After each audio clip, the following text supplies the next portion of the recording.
Você que tem olho seco, vou lhe dar algumas dicas de como diminuir o ressecamento dos olhos. No seu ambiente de trabalho, diminua a exposição ao ar-condicionado e, se possível, coloque umidificadores de ambiente. Faça pausas durante o período do computador e lembre de piscar, pois quando estamos numa atividade que requer muita atenção, nós diminuímos a frequência do piscar.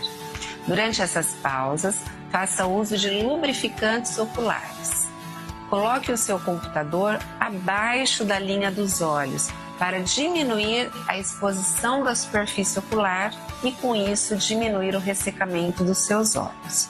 Além disso, é muito importante você melhorar a hidratação, fazer suplementação com ômega 3 e, caso os sintomas perdurem, procurar o seu oftalmologista, pois nós temos tratamentos que estimulam a produção de gordura das glândulas de meibômios, além da luz pulsada, o que vai melhorar muito a tua qualidade de visão e, com isso, a sua qualidade de vida.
Primeiro quero agradecer o convite, vou chamar de tia, né? A tia Raquel que me convidou, né? Pastora Raquel.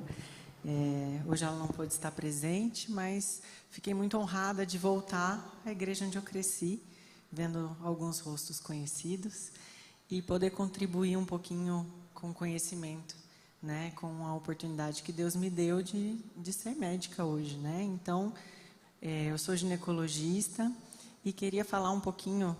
Eu já imaginava que seríamos, na maioria, mulheres, né? Então, vou falar um pouquinho sobre essa fase que vocês estão vivenciando, que é o processo do envelhecimento natural.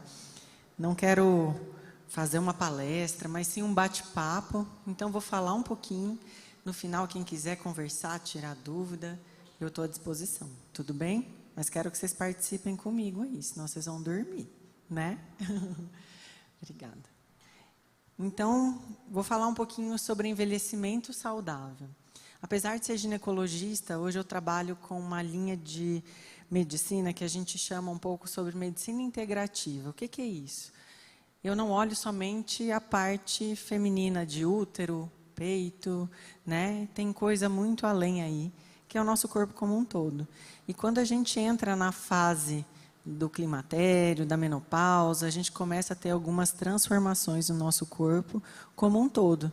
Desde o cérebro, né, coração, às vezes algumas pessoas vão começar a ter algumas alterações de exame que não tinham antes, porque o nosso corpo vai envelhecendo. E aqui eu vou falar um pouquinho desse processo e o que a gente pode fazer para melhorar essa fase. Tudo bem? Então, vamos falar um pouquinho sobre o envelhecimento, né? Mais de 8% da população tinha 65 anos ou mais em 2020. E a gente vê que isso está crescendo demais, que em 2050 a gente vai chegar quase ao dobro disso, né? Mais do que o dobro. Se espera que os idosos, né, sejam 30% até o final desse século. Então, com relação às mulheres, né, nós somos maioria. Então, com 65 anos ou mais, nós seremos em 2050 54% da população geral. E eu acredito que a gente se cuida mais, vocês não acham? Quem ainda é casado, tem maridão aí, eles vão no médico? Só quando está morrendo, né? A mulherada não, a gente faz os exames com uma frequência um pouco maior, e isso eu acredito que a gente acaba se cuidando um pouco mais e tendo uma longevidade e uma qualidade de vida melhor. Aqui eu trouxe um gráfico de como é o nosso corpo na juventude, né? Então a gente tem ali os vários hormônios relacionados à menstruação. Então todo mês o nosso corpo se preparava para uma possível gestação. Então a gente tinha ali os hormônios, né, predominantes femininos, estrogênio, progesterona, testosterona, apesar de ser um hormônio muito mais presente nos homens. E quando chega o climatério, né, esses hormônios começam a falhar, até a bendita menopausa, que é quando cessam os nossos ciclos e a gente para de menstruar. Muitas mulheres passam por essa fase ilesa, mas eu acredito que sejam a minoria, né? A maioria tem alguns transtornos e mudanças aí, às vezes até insuportáveis, né? E o porquê disso? Porque eu tenho uma falência dos meus ovários, eu não tenho essa produção igual eu tinha antes. Só que a gente tem produção de hormônio não só no ovário, a gente tem produção de hormônio em outros lugares. Então, por isso que tem mulheres que sofrem um pouco mais, mulheres que sofrem menos, porque o nosso corpo tenta equilibrar. As mais magrinhas sofrem um pouco mais, porque a gordura, ela é um órgão endócrino, então ela transforma alguns hormônios. Então, nem sempre a gordurinha está contra a gente, né? Mas o que eu gostaria de trazer aqui para vocês? Quem já vivenciou vai lembrar aí comigo como era. Quem já passou está ileso, graças a Deus. E quem está sofrendo, por favor, vamos procurar ajuda, eu estou aqui para isso, né? Então, os sintomas mais comuns são o cansaço, né? Então, assim, as coisas que a gente dava conta do dia a dia já não consegue mais a conta. Parece que o final do dia a gente está ali morrendo. Eu acredito que, assim como eu, muitas aqui dão conta porque tem que dar, não tem opção, né? E a gente se vira e dá conta. Mas isso custa um pouco mais de esforço. As ondas de calor, né? Que é aquele calor diferente. Tá todo mundo tranquilo e você tá lá. Eu era da época das tias do leque. Hoje em dia não usam mais, né? Então chegava na igreja, tava as irmãzinhas todas no leque ali para tentar equilibrar os calores. E esse calorão ele vem, né? Geralmente do tronco para cima, e logo depois vem um suor, às vezes um calafrio, aí à noite aquele cobre, descobre, marido fica bem feliz, né? Depois a gente tem as alterações de humor. Então, uma hora eu estou feliz, na outra eu quero matar todo mundo, né? Depois eu estou triste, choro até na propaganda da margarina, né? Então, a gente tem essas oscilações hormonais, né? E isso interfere no nosso humor. Às vezes eu vou ter palpitação, parecendo que a gente está infartando, às vezes chega até ir no pronto-socorro achando que está infartando e às vezes não é infarto, graças a Deus, mas são as alterações por conta das oscilações de hormônio. Dificuldade de concentração, a gente fica desatenta, começa a perder coisa em casa, começa a não lembrar o nome de filho, né? Começa a trocar algumas coisas por falta de atenção, concentração. Aqui é o temido de todo mundo, a gente começa a engordar, né? Aquela semana que você fica sem jantar, que antes você já emagrecia, entrava na roupa, parece que não adianta nada. A gente começa a ganhar peso, e é um peso diferente. Isso também tem a ver com os hormônios, né? Então, antes eu engordava em alguns lugares, que depois da menopausa eu engordo em um lugar diferente. Geralmente, a gente começa a engordar na barriga, né? Nos braços, que são onde as composições, por conta dos hormônios, vão mudando. Eu começo a ter alterações sexuais, eu começo a ter dificuldade para ter orgasmo, eu começo a ter secura vaginal, a relação sexual não é mais tão prazerosa, e isso a gente precisa cuidar, porque eu posso desenvolver algumas infecções por conta disso. Eu posso ter tontura. Quem que começou a ter problema de labirintite depois da menopausa, né? E isso tem muito a ver com a parte hormonal também, tá? O centro do equilíbrio, ele tem várias terminações que dependem da parte hormonal também. Insônia, os calorões atrapalham, mas parece que tem... Eu gosto do crente, porque a gente sempre acha que é Deus falando com a gente, né? Dá 3 horas da manhã, parece que o despertador tocou, e você está pronta, e a irmã fala, Deus te incomodando para orar, não é? Mas a menopausa faz isso, porque não só os hormônios femininos do ovário, né, vão mudar, mas os hormônios como um todo. Então, o hormônio do sono, o hormônio que nos mantém despertado, tudo isso vai oscilar também nesse período de menopausa, né, do climatério. E aí, o que a gente vai fazer com isso? Hoje, graças a Deus, a medicina evoluiu bastante. Eu acredito que muitas aqui passaram alguns desconfortos e quando foram ao médico, muitas vezes eles não fizeram a reposição hormonal. Por quê? Porque falavam que dava câncer. E dava mesmo, né? Os remédios que a gente tinha há 10, 15, às vezes 20 anos atrás, eram hormônios diferentes do que a gente tem hoje. Então, eles aumentavam, sim, riscos de câncer, de infarto. Isso foi difundido, muita gente começou a ter medo da reposição, só que hoje a gente sabe que existem outras formas da gente repor, outros hormônios que são mais compatíveis com o nosso corpo e que podem trazer qualidade de vida, né? Então, a gente não precisa sofrer, igual muitas vezes a gente via as mulheres antigamente sofrendo. Então, quais são os maiores benefícios associados à reposição hormonal? A gente previne osteoporose, osso precisa de hormônio. Não é só cálcio e vitamina D, né? O hormônio é a colinha que a gente precisa para manter esse osso firme. A gente vai ter outra indicação, mulher que sofre muito de calorão, com esses fogachos, tem mulher que tem mais de 10 episódios por dia de fogacho. A gente melhora a qualidade de vida através da reposição hormonal, melhora da vida sexual, então a gente não precisa ficar sofrendo com secura vaginal, a gente pode fazer uma reposição de forma segura, tá? Estabilização do humor, então você consegue melhorar sem às vezes precisar usar remédio, né, psiquiátrico, psicotrópico. A gente vê muitas mulheres hoje usando remédio por ansiedade, por transtorno de depressão, e que às vezes, muitas vezes, se a gente fizesse uma reposição adequada, não precisaria estar tomando. A gente consegue melhorar a qualidade de vida e a memória, raciocínio, a função cerebral.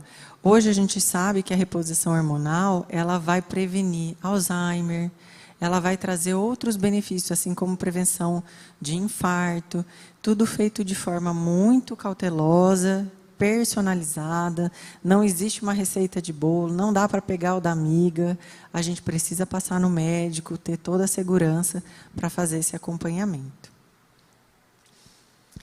E aí vou falar um pouquinho sobre a minha rotina dentro do consultório, né, as queixas mais comuns dessa fase, e quero trazer algumas informações para vocês.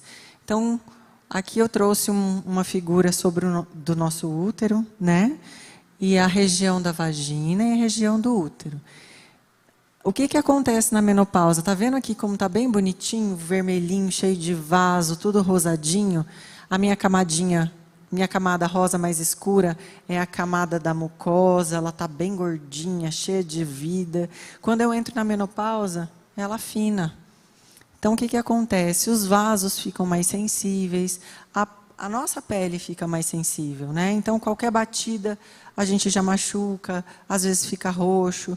Na região íntima, a mesma coisa. A gente perde essa camada mais densa, ela fica mais fina, e qualquer atrito, qualquer batida, qualquer trauma, a gente vai ter alguns machucados, né? As fissuras, que a gente chama, né? Então, o tecido vaginal ele fica mais seco. Qual que é o maior problema disso? Primeiro, dores na relação sexual, né? Quem é sexualmente ativo. Segundo, eu aumento o risco de infecções, né? Porque eu perco essa proteção. Quando eu diminuo o estrogênio, que é o hormônio mais prevalente da mulher, e que é o que vai diminuir na menopausa de uma forma mais abrupta, o que acontece? Eu vou mudar as células de defesa desse local. Então, eu perco as minhas bactérias de defesa e deixo a minha região mais suscetível à infecção. Então, acontecem as infecções de repetição, às vezes eu fico tendo infecção urinária, tomo remédio o tempo inteiro, às vezes fico com corrimento. Então, a gente precisa tratar e, às vezes, fazer uma reposição local, tópica, né? Então, as mudanças mais comuns, né, estão relacionadas às alterações hormonais, pode atingir tanto a parte de dentro quanto a parte de fora, e os sintomas são coceira, secura vaginal, corrimento e infecção de repetição. Quando a gente começa a ter coceira, a mulher já pensa que está com infecção, né? Só que o fato da região ficar mais seca, mais sensível, também pode causar coceira e às vezes não estar relacionada a uma infecção. Esse clima que a gente está passando agora, que está bem seco, eu não sei vocês, mas a pele mesmo, né, do braço, da perna, fica muito seca e a gente começa a coçar. Lá embaixo a mesma coisa. Quero falar um pouquinho sobre incontinência urinária, porque é uma coisa muito comum, muito comum. E a gente não precisa se acostumar com ela, né? Então, assim, eu já tive pacientes que chegaram de fralda no meu consultório e jovens. Então, quanto antes a gente iniciar uma prevenção, melhor a chance da gente não precisar fazer tratamentos mais agressivos, como cirurgia. Como a pele do corpo perde colágeno, a nossa região íntima também perde colágeno. Lembra que eu mostrei a foto que estava mais fininho? Então, a musculatura fica mais fraca, né? Então, aumenta o risco de perder xixi. Tudo que faz, pensem comigo, a minha região pélvica, ela é toda entrelaçada em musculatura. Então, a musculatura da nossa pelve, ela vai segurar tudo que está na nossa barriga, todos os órgãos, né? Então, intestino, tudo. Então, conforme a gente vai envelhecendo, se a gente não fortalecer essa musculatura, as coisas vão caindo, né? Então, a bexiga pode sair do lugar, a uretra pode sair do lugar, e aí é que vem as infecções, ou as incontinências. Então, alguns dos fatores que nos aumentam a chance de ter incontinência, nem todo mundo vai ter, tá? Tem muitas coisas envolvidas, desde genética, se eu tive muitas gestações, porque imagina meu abdômen crescendo e pesando, quantas vezes, né? Essa musculatura vai ficar mais flácida, a não ser que eu faça exercícios para isso. Então, se eu tive parto vaginal e esse parto foi um parto um pouco mais difícil, às vezes o bebê é muito grande, às vezes teve que usar fórceps, isso pode interferir na estrutura do assoalho pélvico. Com a idade, porque a gente perde colágeno, né?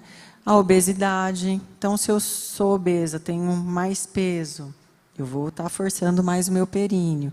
Doenças neurológicas, tem gente que pode ter tido um AVC ou alguma alteração, né, que teve perda de movimentação, essa musculatura ficou mais flácida, consumo excessivo de cafeína, de álcool, alguns medicamentos podem interferir, trazer incontinência. Quem fumou, né, por um longo tempo, ou quem fuma, e pessoas com doenças que levam a tosse crônica. Porque imagina você tossir o tempo inteiro, você está forçando a sua musculatura do períneo, e se eu não tiver um fortalecimento, eu vou empurrar a bexiga junto e vou fazer xixi, né? Então, aqui, quais são as orientações, né? Primeiro, a gente precisa fortalecer essa musculatura que dá toda a estrutura para o nosso períneo. Primeira coisa, exercício físico, né? Musculação, porque eu preciso de um músculo forte. Entra também reposição hormonal, porque eu preciso, às vezes, repor testosterona, né, se eu tenho, para manter a musculatura, né, porque é um hormônio que faz com que eu tenha um fortalecimento muscular. Fisioterapia pélvica, né, ali está uma mocinha fazendo tipo um pilates, que vai trabalhar a região específica de períneo. Hoje a tecnologia está aí a nosso favor, né, existe máquinas que fazem o exercício para a gente. Então, ali tem uma cadeira onde a gente só senta e ela faz toda a contração dessa musculatura com intensidade muito maior do que se a gente fosse fazer uma fisioterapia. Então, com resultados bem legais. Mesmo em pacientes, né, em pessoas que já têm uma incontinência importante, a gente consegue uma regressão bem legal. Aqui os lasers, né, tem radiofrequência, ultrassom microfocado, aí tem vários nomes e tecnologias que podem ajudar. Elas fazem microlesões, né, indolores na nossa região íntima, fazendo um processo inflamatório, e nesse processo inflamatório eu reestruturo o meu colágeno, meus vasos, e trago uma qualidade melhor dessa mucosa. E aqui nessa figura, não sei se deu para entender muito, mas tem uma telinha, né, que é a cirurgia que a gente faz quando nada mais funcionou, que a gente reposiciona essa uretra no lugar, põe uma telinha para ela fazer a função que o nosso assoalho pélvico deveria fazer, né? Quando a gente não consegue mais restabelecer, a gente faz uma telinha, que é essa fotinho aqui na lateral. Eu acho que eu nem preciso falar muito de comida, né? A gente sabe que a alimentação é um dos pilares de saúde, né? Hoje o maior pilar, né, é o que a gente coloca dentro do nosso corpo. Nós gastamos energia o dia inteiro. Então, qual é o combustível que a gente tem escolhido colocar? Às vezes a gente coloca um combustível melhor no carro e aí chega em casa e come qualquer porcaria, né? Então, a gente precisa escolher os nossos alimentos com sabedoria, porque é através dele que a gente vai nutrir as nossas células. Então, a alimentação ela tem um papel crucial na nossa saúde, e a gente sabe que uma dieta colorida, rica em alimentos saudáveis, como frutas, vegetais, grãos integrais, proteínas, de preferência proteína mais magra, né, vai ajudar a manter saúde e energia. E o que a gente tem visto cada vez mais? A gente precisa suplementar. A gente não consegue comer o que é ideal todas as refeições. Às vezes por conta da correria, às vezes porque para fazer é mais difícil, né? Você vai lá e faz um monte de legume, mas eu moro sozinha e joga fora, né? Então, às vezes, o suplemento vem para facilitar e manter qualidade dessa alimentação. Então, eu coloquei aqui uma dica, né, de suplementos. É claro que não é uma dica de receita, por favor, mas são suplementos básicos, né, que a gente, como mulher, 40 a mais, deveria tomar todos os dias, né, se a gente não se alimenta da forma ideal. Então, vitamina A, D, E e K. Hoje em dia, os suplementos já vêm até juntos, né, porque a gente sabe que para manter saúde óssea, não adianta só eu tomar o cálcio, eu preciso da vitamina D para colar esse cálcio no osso. E aí eu preciso da vitamina K, que vai sinalizar que o cálcio tem que ficar no osso, não nos nossos vasos, porque senão eu calcifico, aumenta o risco de infartar. Então, tem todo um mecanismo de sinalizações entre os suplementos para que a gente tenha qualidade, né, de vida. Ômega 3, a doutora Ana Cláudia já falou dele hoje, né? Ômega 3 para a vida, desde as minhas filhas bebês elas tomam. Todos nós deveríamos tomar ômega 3. Por quê? O ômega 3 ele é um suplemento anti-inflamatório. A nossa alimentação é rica em ômegas inflamatórios, né? Então, assim, o óleo que a gente cozinha. Então, quando eu tomo ômega 3, eu vou trazer um equilíbrio da inflamação com a anti-inflamação.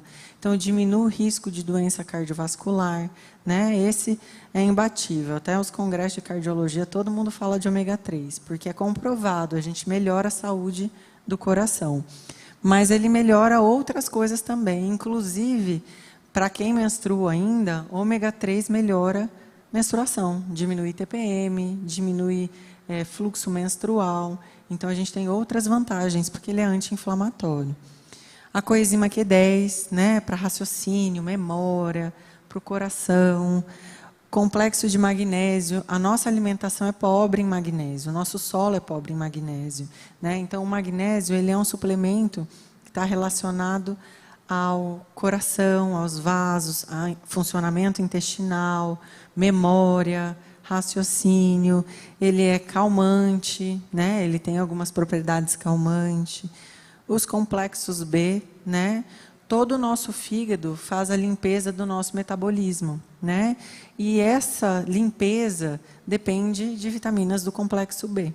Então, se a gente não tem uma quantidade adequada, a gente vai acabar não limpando da forma adequada o lixo que o nosso corpo produz durante o metabolismo celular. Aqui eu trouxe 2 suplementos que antes se falava muito de gente que ia para a academia. E hoje a gente tem entendido que eles são importantes para a saúde. Um é o whey, que são proteínas isoladas. O whey é um tipo delas, né? Então, a gente pode usar a proteína pura, derivada de carne, do leite. Hoje tem vários tipos. E o que a gente sabe é que para manter saúde, eu preciso manter aporte de proteína adequado. Senão eu acabo consumindo músculo. E vamos lá, a gente vai envelhecendo, a gente já perde músculo. E a gente quer ter mobilidade, quer manter qualidade sem depender dos outros para nos carregar, e a gente precisa manter musculatura. E a outra coisa é a creatina. Esse é o novo suplemento, né, que tem sido falado bastante nos congressos de envelhecimento, porque a creatina protege o nosso cérebro. Então, ela protege de Alzheimer, mantém saúde cerebral. Então, também é um suplemento para vocês deixarem anotado aí na lista de compra. Vou falar um pouco sobre atividade física. É um tema bem complexo, porque não existe uma atividade física melhor do que a outra. O que a gente precisa entender? A gente precisa combinar, né? Então, eu preciso ter força. Vamos pensar no envelhecimento como um todo.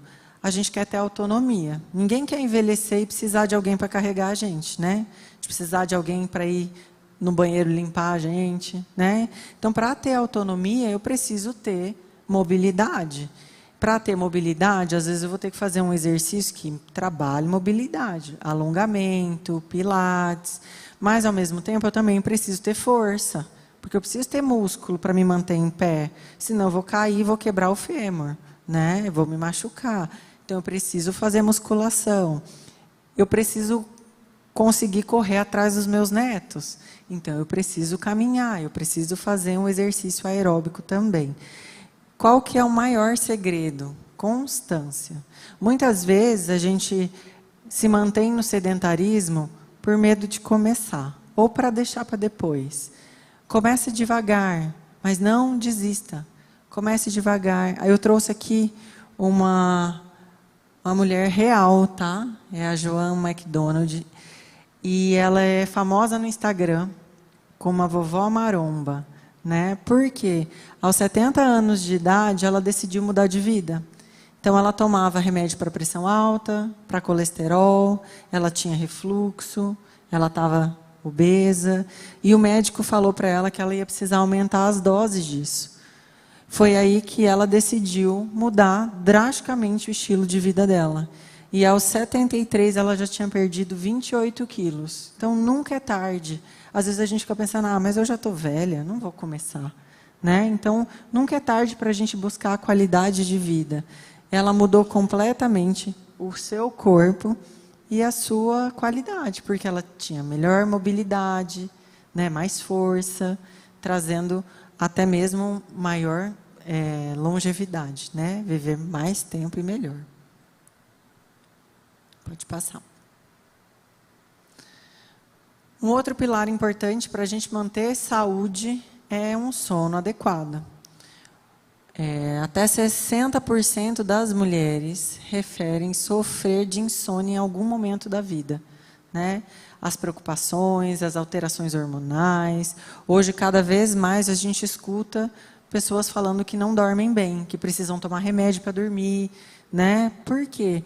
Porque a nossa rotina hoje é muito extenuante. A gente está exposto à tela o tempo inteiro. Isso manda sinal para o nosso cérebro que é de dia o tempo inteiro, né? Então, o que acontece na menopausa, né? Os estrógenos, que são os hormônios predominantes da mulher, eles vão diminuir, às vezes até zerar, né? E eles têm um papel muito importante na regulação do nosso relógio biológico. Então, isso começa a desregular, isso vai impactar no ciclo natural do nosso sono. Lembra do despertar às 3 da manhã? Geralmente eu tenho um pico de hormônio exatamente nesse horário, fazendo essa alteração. Sintomas de ansiedade, depressão, oscilação de humor, irritabilidade também vai aumentar na menopausa. E isso pode deixar a gente mais estressado e na hora de dormir a gente não conseguir desligar. Ficar pensando, sofrendo, né, remoendo situações. Os calorões noturnos também podem interferir, porque você está lá dormindo e de repente você começa a ter calor, você vai despertar e às vezes vai ter dificuldade de pegar no sono de novo. Às vezes pelo ganho de peso, né, às vezes por ser sedentária, a gente tem um aumento dessa circunferência abdominal, aumentando o risco de apneia do sono, então você vai acordar algumas vezes à noite. E aí aqui trouxe algumas dicas para a gente tentar melhorar o sono, sem precisar ficar tomando remédio. A gente tem muito chá, né? Tem chá de maracujá, né? Maracujina, tem algumas coisas fitoterápicas que funcionam, melissa, valeriana, que dá para a gente tomar toda noite antes de dormir, que vai ajudar a dar uma desacelerada e dormir melhor. É importante a gente evitar de ingerir café, né? Depois do almoço, depois da tarde. Tem gente que toma café até depois da janta e não interfere em nada. Só que tem pessoas que são mais sensíveis. Se eu tomar café depois do almoço, eu já não durmo. Eu sou bem sensível. E se você já percebeu, então é melhor evitar, porque senão a gente vai interferir na qualidade do sono. É importante fazer atividade física, porque a gente vai gastar energia, vai chegar no fim do dia com mais cansaço, vai dormir melhor. Manter uma rotina de sono, isso é importante. O nosso corpo acostuma, o nosso corpo gosta de rotina, né? Uma coisa que é muito importante, nosso cérebro precisa entender que é hora de descansar. Então, se a gente entra no quarto, o quarto está com a TV ligada, eu vou deitar na cama, vou ficar mexendo no celular, eu estou mandando mensagem para o meu cérebro que é dia. Está cheio de luz, está cheio de barulho, a gente não desliga. Então, o ideal foi para o quarto, desliga a TV, desliga o celular, de preferência, se quiser ler um livro, deixa o ambiente escuro, silencioso. A gente chama isso de higiene do sono, é muito importante. Às vezes, até a luzinha do ar-condicionado, se der para tampar, da televisão, isso vai mandar uma mensagem para o nosso cérebro e produzir os hormônios da noite, e a gente tem uma qualidade melhor de sono. Evitar alimentos muito pesados no jantar, né? Então, se eu comer um pedaço de carne, for comer um churrasco, a carne demora até 8 horas para ser digerida. Então, meu corpo vai estar trabalhando para digerir aquela comida e eu não vou descansar. E a história do celular, né? Às vezes a gente fica ali jogando joguinho até vir o sono, e isso é muito ruim, porque a luz que o celular manda é uma das luzes que mais interferem nas ondas cerebrais, dizendo que é dia. Então, é muito importante a gente deixar ele, inclusive, carregando lá na sala, bem longe da gente. E aí queria falar um pouquinho sobre 2 outros pilares que são importantes, né, para a gente manter saúde. Um é a saúde mental. A gente tem visto cada vez mais as pessoas adoecendo da mente, né, as doenças da alma, as ansiedades, as depressões, né, cada vez mais. E a gente precisa entender que com a idade alguns medos surgem, né? O medo de ficar doente, né? Eu estou envelhecendo, será que eu vou ter um câncer? Será que eu vou ter Alzheimer? Né? Hoje a gente liga a televisão, só vê notícia ruim, né? Isso tudo interfere. Será que eu vou ficar sozinho? Né? Será que meus filhos vão crescer e vão me abandonar? Tem um monte de coisa envolvida. De enfrentar dificuldade financeira, porque eu já não trabalho mais, hoje eu sou aposentada, ou às vezes trabalho e já não tenho mais a disposição que eu tinha antes. E até mesmo o medo da morte, né? Nós temos um Deus que nos dá esperança todos os dias, mas nós somos seres humanos, né? Então, a gente tem medos, né? E com o envelhecimento, eu acredito que alguns medos maiores, né? E a gente precisa aprender a gerenciar os nossos pensamentos. As nossas atitudes vão nos auxiliar, algumas atitudes que podem nos auxiliar a manter a mente saudável, né? Manter uma vida social ativa. Isso aqui que a gente está fazendo hoje, né? Ter um grupo de apoio de mulheres que estão vivenciando as mesmas coisas, onde a gente pode se apoiar, né? Onde a gente pode conversar sobre alguns temas que muitas vezes a gente não quer falar por medo de ser julgada. E uma das coisas que eu vejo muito nessa fase no consultório, é muito importante a gente ter um propósito de levantar da cama. Porque eu acho que não tem nada mais triste do que você acordar e falar, não tenho nada para fazer. Né? Isso vai nos deprimindo. Então, manter a mente sonhando, planejando, tendo propósitos, isso faz muito bem para a nossa alma. Né? E uma coisa que eu gosto muito de falar sobre os ambientes. Né? Às vezes a gente está dentro de um ambiente tão pesado, onde vamos mudar de ambiente, ou vamos mudar o ambiente, né? Às vezes a nossa atitude é capaz de mudar o ambiente onde a gente está, mudar a perspectiva, né? O ser grato faz muita diferença. Aqui, quando eu falo sobre saúde espiritual, né, que está aqui do lado, nós somos corpo, alma e espírito. Não dá para dissociar. E quando a gente fala sobre saúde, não dá para dissociar. Então, muitas vezes, uma dor que eu tenho na alma vai trazer um câncer, vai trazer uma doença para o meu corpo. Então, a gente precisa cuidar do corpo como um todo, né? E existem estudos mostrando que o ser grato, e não é a história do levantar e, gratidão, é ser grato de coração mesmo, ser grato pela vida, pelo que a gente tem, pela saúde. Isso aumenta um lugar lá no nosso DNA, que aumenta o nosso tempo de vida. Olha como isso é importante. Teve um estudo feito numa faculdade americana, onde colocaram 2 plantas. Uma só se falava palavras de bênção e a outra só falava palavras de maldição. Só verbalizaram, né, num ambiente fechado, controlado. A planta que ficou no ambiente onde recebeu palavras de bênção, ela cresceu. E a outra morreu. Então, olha como a nossa palavra tem poder, as nossas atitudes. A Bíblia fala isso para nós, a Bíblia nos ensina. Então, muitas vezes, a nossa atitude, ao levantar, ao reclamar, isso vai trazer coisas para a nossa vida também. Né? Então, que a gente possa ter atitudes diferentes, de mudança, para que a gente possa colher uma qualidade de vida, né, nos dias que a gente tem na Terra. E envelhecer é uma dádiva, né? Cabe a nós decidir como será a qualidade desse envelhecimento. Eu acredito que muitas aqui são mães como eu, né? E a gente morreria pelos nossos filhos, né?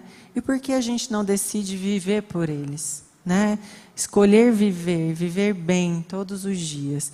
E fazendo um pouquinho todos os dias, mantendo constância, isso vai trazer qualidade, muitas vezes vai nos manter sem doenças, né? Sem precisar tomar medicação, ou para quem já toma, talvez deixar de tomar alguns remédios e ter uma qualidade de vida melhor. E aí quero trazer aqui o que Deus fala para a gente através da Bíblia sobre saúde, né? Além do mais, ninguém jamais odiou o seu próprio corpo, antes alimenta e dele cuida, como também Cristo faz com a igreja, pois somos membros do seu corpo. Né? Então, em Efésios 5, 29 e 30, Deus fala da importância da gente cuidar do nosso corpo. Então, não é frescura, não é, não, a gente só precisa ir para a igreja. E o resto? A gente precisa cuidar também. Não é só nosso espírito. Né? O que adianta Deus nos dar um propósito de levar a palavra dele, se eu não tenho saúde para poder chegar para as pessoas para falar do amor de Deus, né? É isso. Queria falar um pouquinho sobre os pilares de saúde, de envelhecimento e trazer uma mensagem que não importa quantos passos você deu para trás, o importante é quantos passos agora você vai dar para frente. Então, com todas essas informações, com tudo que a gente tem, né? Hoje a gente tem informação na palma da mão através do celular, né? A gente não tem mais desculpa, são escolhas. Então, o que a gente vai fazer com essas informações? Eu vou guardar no bolso e vou continuar vivendo a minha vida? Ou eu vou fazer igual aquela mulher de 70 anos que decidiu virar a chave e mudar de qualidade de vida, né? É isso. Obrigada. Juliana, eu tenho, na verdade, nenhuma pergunta, é um comentário. Tá. Você fez ali uma colocação sobre incontinência urinária, Aham. né? Eu andei lendo várias pesquisas sobre esse assunto e, assim, é realmente muito grande a porcentagem de mulheres, principalmente, que têm incontinência urinária e também a fecal. Sim. E aí as pessoas, o que elas têm? Vergonha. Como dizer para o médico, como dizer para o companheiro, como dizer para um amigo. Então, ela se retrai muito, se fecha no seu ambiente, porque tem vergonha da situação, não sai mais, muda a vida social da pessoa. Então, eu li assim, que a porcentagem é tão grande que assim, ninguém nem imagina quanto, mas muito, principalmente as mulheres. Até por conta da anatomia do nosso corpo, né? O nosso órgão íntimo, ele está relacionado com a bexiga de uma forma muito próxima. E com o envelhecimento, a frouxidão é diferente do homem. E vamos combinar, o homem tem mais músculo que a gente. Por quê? Porque o hormônio predominante deles é a testosterona, não é o nosso. Né? Então, a gente tem uma diminuição muito importante na menopausa. Mas, homem também tem incontinência, eles não contam. Né? Então, eles têm uma andropausa também, que tem uma diminuição da testosterona interferindo na musculatura e trazendo incontinência. Só que isso é mais tardio, a gente sofre mais cedo. E aí entram as histórias, né, de partos, né, de muitas vezes o ganho de peso abdominal que não era algo que a gente tinha antes. O que é o mais importante? Prevenção, né? Quanto mais eu esperar para tratar a incontinência, mais difícil vai ficar. Quando a gente, da mesma forma que a gente quer ficar bonita no rosto, e aí hoje cada vez mais a gente tem formas de estimular colágeno no rosto, tem técnicas com laser, com bioestimulador, também tem para a região íntima. Então, quanto antes a gente iniciar, melhor e mais barato, porque se eu precisar fazer um laser já com incontinência, talvez eu precise fazer 3 sessões, depois de 6 meses, mais 3 sessões. E às vezes, quando eu sou jovem, eu vou fazer uma a cada 2 anos, 3 anos. Então, o melhor tratamento é a prevenção. A segunda coisa que é muito importante, a gente precisa fortalecer musculatura pélvica, né? Então, não tem desculpa, eu tenho que fazer exercício, eu tenho que ter músculo para segurar toda a nossa parede, né? Todo o nosso abdômen, né? O peso desse abdômen, né? Mas é muito comum, infelizmente a gente não fala, e às vezes a gente passa vergonha, né? Eu tenho paciente, eu choro de rir com elas, contando as histórias de ter que ir embora do shopping, porque sujou a roupa, né? Porque foi conversar com uma amiga, começou a rir, teve que ir embora da festa, né? Então, eu acho que quanto antes a gente se conscientizar da importância da prevenção, né? E tá bom, chegamos lá no ponto que não tem mais prevenção, tem tratamento, né? Se nada deu certo nas tecnologias que a gente tem hoje, existe cirurgia. A cirurgia funciona, a gente reposiciona, tem uma melhora muito importante, né? Alguém gostaria de fazer uma pergunta? Eu gostaria de saber, outro dia eu vi um comentário, a relação do hormônio com o colágeno. Um substitui o outro?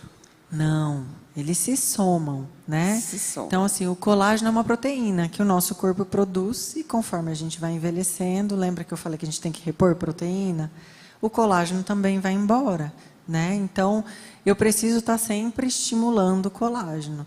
Ou através de substâncias que estimulam o colágeno, por exemplo, na articulação é um tipo de colágeno diferente do que eu tenho na pele, mas eu também posso suplementar.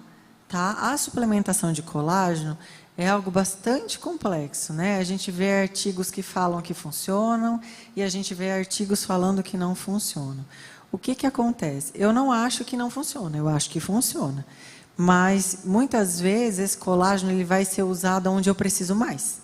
Então, primeiro eu vou para as coisas vitais, né? Então, o colágeno vai ser usado para articulação, vai ser usado para algumas coisas mais específicas e, às vezes, até chegar na região íntima, às vezes até chegar na pele, ele não vai fazer efeito.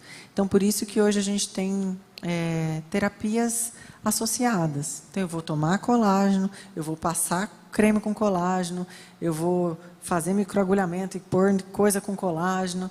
E na região íntima também é assim, né? Então, eu posso usar, por exemplo, para estimular colágeno, melhorar fissura, secura, até a perda urinária, porque eu tenho perda de colágeno e faço uma alteração da estrutura da musculatura pélvica. Eu posso usar o laser, eu posso usar um fio que estimula colágeno, eu posso usar um bioestimulador, né? Então, tem várias ferramentas para a gente usar, mas eles não são, um não inibe o outro, eles se somam, tá? Alguém mais gostaria de fazer uma pergunta? Eu quero saber assim, sobre a urina, você que faz xixi várias vezes assim à noite.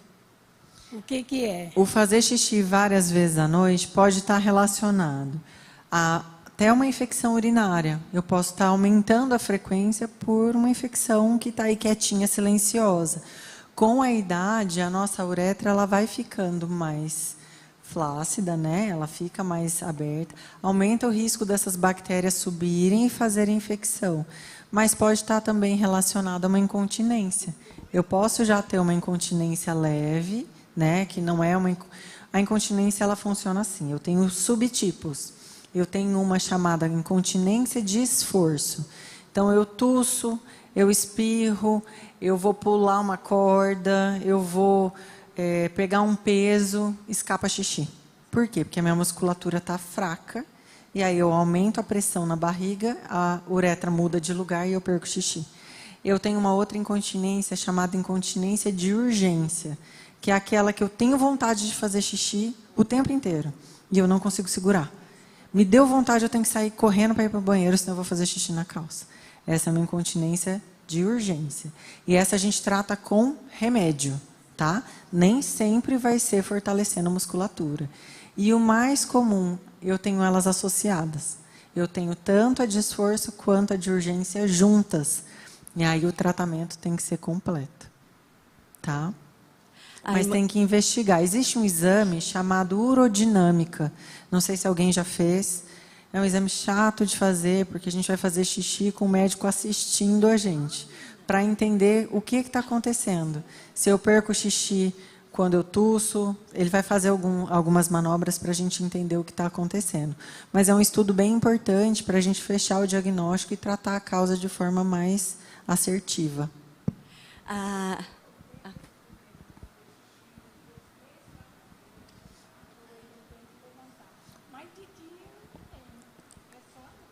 Só à noite. E tem uma outra coisa também relacionada ao acontecer isso de noite. Às vezes, o hormônio do sono que a gente deveria estar produzindo está muito baixo. Então, pensa assim, meu corpo é perfeito. Deus preparou a gente para dormir e descansar. Então, eu não tenho que ter despertares. Meu corpo vai desligar, ele não vai filtrar água a mais do que a minha bexiga aguenta. Eu não vou ter vontade de ir ao banheiro, eu não vou ter sede, eu vou desligar. Se esse hormônio não está adequado, né, se eu tenho um desequilíbrio, meu corpo está despertado. Então, assim, meu sono está muito leve, então tudo pode despertar. E aí, às vezes, uma pequena sensação de vontade de fazer xixi, que eu aguentaria até o começo do dia, eu não aguento. Aí eu tenho que acordar para ir ao banheiro. Às vezes, só ajustando isso, sabe? E uma outra coisa que, às vezes, a gente não percebe, não sei se é o que acontece. A gente fica correndo o dia inteiro, fazendo as coisas em casa e esquece de beber água. Aí dá 5 horas, lembra que não bebeu água, aí começa a beber água. Bebe água até umas 8, aí levanta à noite para fazer xixi e bebe um copo d'água. Então, assim, não é hora de beber água, sabe? Depois das 7, 8 horas, a gente começa a reduzir, senão você vai estar com a bexiga cheia e vai ao banheiro a noite inteira mesmo, tá? Com a relação ao colágeno, a irmã aqui gostaria de saber qual o tipo de colágeno que se deve usar nesta idade, na terceira idade. Ai, adoro, né? Olha, se eu puder indicar, o colágeno isolado hidrolisado, ele é um colágeno que vai focar em pele. E o legal é a gente associar sempre um colágeno chamado UC2, que é o colágeno das articulações. Né? Então, hoje tem bastante suplemento, na farmácia mesmo, que a gente vê, que tem cálcio, vitamina K, vitamina D, que já vem o colágeno UC2 junto. Hoje, antigamente, né, eu vou dizer, na minha época de faculdade, que nem é tão antigamente assim, mas a gente não falava muito sobre suplementação, né? Se achava que suplementação não valia de nada, vitamina engorda, né? Hoje a gente sabe que não é bem assim, né? Então o nosso corpo precisa dos combustíveis certos para produzir coisas específicas. Então, se a gente não come isso adequadamente, a gente vai ter que suplementar. E aí, assim, eu preciso comprar colágeno? Não, a gente tem um monte de alimento que é rico em colágeno. Né? Caldo de osso, para quem gosta, pé de galinha. Tem várias receitas, inclusive hoje acessíveis na internet. Né? YouTube ensina um monte de coisa, de alguns caldos, de algumas coisas que a gente consegue comer, que são ricas em colágeno. Ah, tá bom, então. Agora... Se quiserem perguntar depois, também estou à disposição. Olha, Juliana, eu acho que nós ficaríamos aqui a tarde toda perguntando, apesar de estar um grupo pequeno aqui, mas acho que todos têm dúvidas e a gente ficou assim muito contente realmente com a sua fala, porque é de interesse nosso, de todos mesmo, né, as questões levantadas. Então, a gente agradece muito mesmo a sua participação. Esperamos você novamente outra vez. Então, já vou passar para a Raquel. Então, tá, a gente tem um presentinho, uma lembrancinha para você em agradecimento. Eu que agradeço, obrigada a todas vocês. Eu estou à disposição, rede social, Instagram, Facebook. Se vocês tiverem perguntas, dúvidas, e se quiserem me trazer de volta, eu venho. Ótimo. Senhor Deus Todo-Poderoso, glórias, glórias a Ti, Senhor. Nós queremos agradecer por esta tarde tão maravilhosa, Senhor, cheias de informações valiosas. E agradecemos, meu Pai, porque nós podemos estar aqui em comunhão com os irmãos, Pai. Fica com cada um, Senhor. Obrigada pela Tua doce presença neste lugar. Que o Senhor possa levar-nos em paz, meu Pai, em segurança. Fica com cada um de nós, em nome de Jesus.